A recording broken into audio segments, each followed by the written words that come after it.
Well, you said that you have in your bio that you got attacked by a hippo. When did that happen? That was on day 6. Oh my goodness! So right So at the that was start. fairly, yeah, right. I mean, it was literally the first day that we were in Hippo territory because we were coming down through Rwanda, and for some of it we'd been above a dam, so there were none above the dam, and we were just outside Kigali. And I remember waking up in the tent the morning of the attack and heard a hippo making its way upstream, so it was relatively close. And it's one of those things where you hear a noise and just every muscle just tenses, and it's like, oh, okay, because they really were one of my big fears coming into this. And we got underway and came across a small pod of hippos and got around them. That was fine. But we were coming up, the river there was And not you in a super raft? Are you in a in white, a, like a so we're white in a water white, raft? yeah, so in an Yeah. inflatable raft. So there's Okay. me, the 3 guys, Peter, Paolo, and Koa. We've got all our gear there. They've got barrels of food all strapped on. And rather than it just be all of us with a single paddle, what they had was a platform with oars on, and they would face forward and then sort of sit or stand and row kind of like one sort of oar at a time, like doing it that way rather than sort of both oars at the same time. And then there would be 2 of us up front paddling. So that was the way that we were generally moving the raft along. But as I say, yeah, there was a lot of gear on it. And then we also had a whitewater kayak, so that if we got to rapids, Koa would be the guy to go and scout the rapids to see if there was a line we could take or whether we were going to have to portage. So we were all in the raft. The river wasn't that wide at this point. I don't know, maybe 50 meters or so wide, maybe a little bit more, but quite windy with these short, steep banks. So it meant you couldn't see that far ahead. And people had advised, right, what you need to do if you're in hippo territory, every so often sap the surface of the water because they're asleep underneath. They hear the noise. They pop up to see where it is and you can go around them. But here it was just, as I say, it was quite narrow. So there wasn't a lot of wriggle room to go around them. Why are you waking them up? Wouldn't it just be easier just to go over We them and leave them asleep Well, not if they wake up underneath and they sort of see you going over the top and then when they get a fright and decide to get a attack? little bit of a fright. Yeah. So you just want to try and stay as far away from them as possible. But we came up to this sort of left and right turn. And as we were about to sort of hit and turn left, in the corner in the opposite, in the shallows, this little baby pops up. And we stop paddling, but you've got gentle flow of the river, so it's taking us forward. And I literally just get the words out of "Where's Mum?" and she pops up on the right. And then we basically drift between her and her baby. Oh no. We messed up. We I messed blame up it on big the time. river. Yeah. So, these are animals that seem to have been born angry. And it doesn't take much to really push them over the edge. So she came at us. We're trying to get away to the riverbank.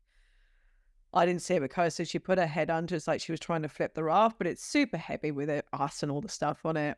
And but still trying to get away from her. And I just remember feeling this massive tug on the raft, and I look behind to see what it is, and it's her. She's bitten into the back of the raft. The inflatable raft. Luckily inflated in sections, so it wasn't Right. like the whole Okay. thing just went. It was just one section went down. I can just see you like a, sinking ship slowly going into Going this, to- in As between we're all this trying mama to paddle hippo and on. the baby hippo going, Oh. this cartoon trying to frantically paddle with your knees in the water. Oh my goodness, I would have swum very bloody quickly, I could tell you, if that had happened. And it was just this, I've experienced fear before, but it was just a different kind of primal fear, just feeling that adrenaline going through the body. But I just also remember having a very clear thought of, wow, there is still 2 meters of raft and Koa between me and her. So it's, we're not at the worst situation yet. And luckily she let go. I don't know whether it popped or the air coming out, or she realized now she was a bit further away from her baby and didn't feel that we were as big a threat as we had been. I'm not sure. But it meant that we could get to the river's edge and jump out, and then she backed off a little bit. So then we unloaded the raft and pulled it up, and then the guys spent an hour or so patching it so that we could pump it back up and get going again. I was really excited to get back on the water at that point. Like with you in that situation where you're on the bank, are you concerned that they're going to come up the bank and attack you on the bank because they can move quite fast over land?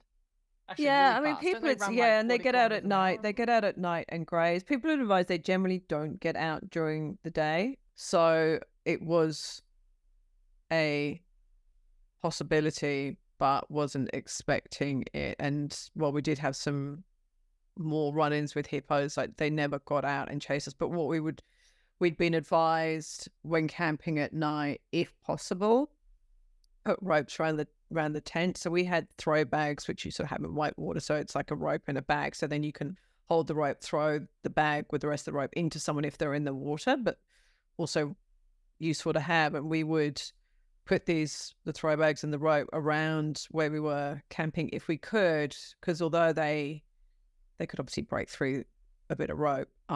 They generally won't. I think they've got quite sensitive kind of skin, and they'd rather just out there to graze. And there's plenty of other grazing to do. So we would do that at night if we could, and then we certainly wouldn't get out of our tents at night. There were also crocs, and so once we're in for the night, you stay in the tent until the morning. And there was one night I did hear a hippo grazing really close by. Oh, yes, I'll just drift off to sleep.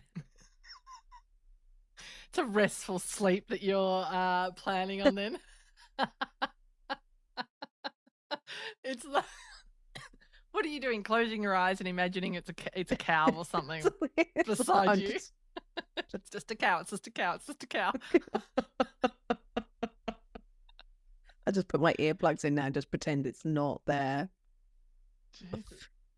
Yeah, between the crocs and the hippos, lordy.